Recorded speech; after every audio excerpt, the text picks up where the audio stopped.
From a girl with ruffled socks, light-up shoes, and chubby cheeks, isa ng global phenomenon si Alex Ayala.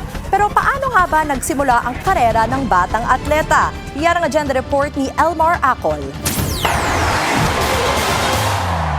Sa mundo ng palakasan, may mga atletang sumisikat dahil sa sila ay kampiyon. Pero may mga pambirang atleta namang lumilitaw para maging isang changemaker. Sa edad na 21 years old, si Alexandra Alice Maniego Ayala ay isang patunay na kaya nitong itanim ang bandila ng Pilipinas sa pinakamalaking arena sa buong mundo. Ang kanyang makasaysayang tagumpay sa ikatlong round ng Wimbledon 2026 kontra sa defending champion na si Iga Swiatek ay hindi lamang basta panalo. Pagkatapos ng laro, emosyonal na binalikan ni Alex kung paano nagsimula ang lahat. Sa mga simpleng drills at pagsasanay kasamang kanyang lolo nung siya ay bata pa sa Maynila. I'm really emotional, and maybe for someone like Iga who has won so many slams, or maybe someone like Serena or Venus, this achievement may seem small, but for someone who grew up in the Philippines and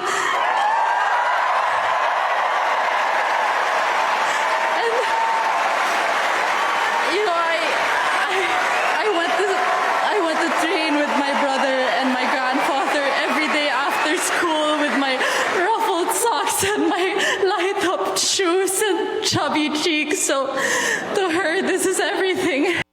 Sino mag-aakalan ang maliit na batang nagpapakapagod sa hardcourt ng Pinas ay magpapaiyak ng isang world number 3 sa center court ng London. Isinilang no May 23, 2005, lumaki si Alex sa pamilyang humihinga ng sports. Ang kanyang ina na si Riza Maniego Ayala ay isang dating Southeast Asian Games medalist sa swimming. Ang kanyang lolo naman ay naging pambansang manlalaro ng basketball.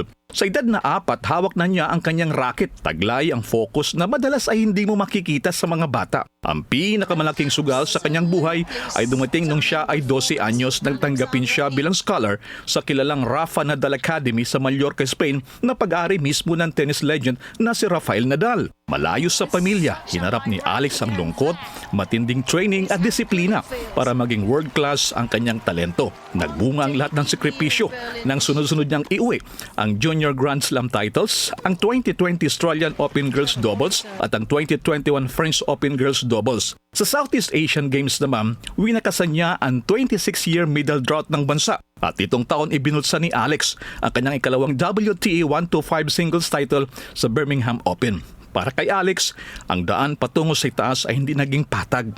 Hinarap niya ang injuries, matitinding pagkatalo at ang dambuhalang pressure ng pagiging muka ng Philippine tennis. Ngayon si Alex ay hindi lamang basta atleta. Saan man siya maglaro sa buong mundo, pinagsasama-sama at pinag-iisa niya ang Pinoy diaspora, ang mga overseas Filipinos na lumalabas para iwagayway ang watawat ng Pilipinas. Siya nagbibigay buhay sa pangarap ng bawat batang Asyano. At tayo rin pala ay may lugar sa pinakailit na entablado ng mundo. Sa bawat pamatay na backhand at bawat puntos na kanyang pinaghihirapan, hindi lang racket ang hawak ni Alex kundi bitbit ang mga pangarap at puso ng bansang Pilipinas. Para sa Agenda, Elmar Acol, Billionaire News Channel.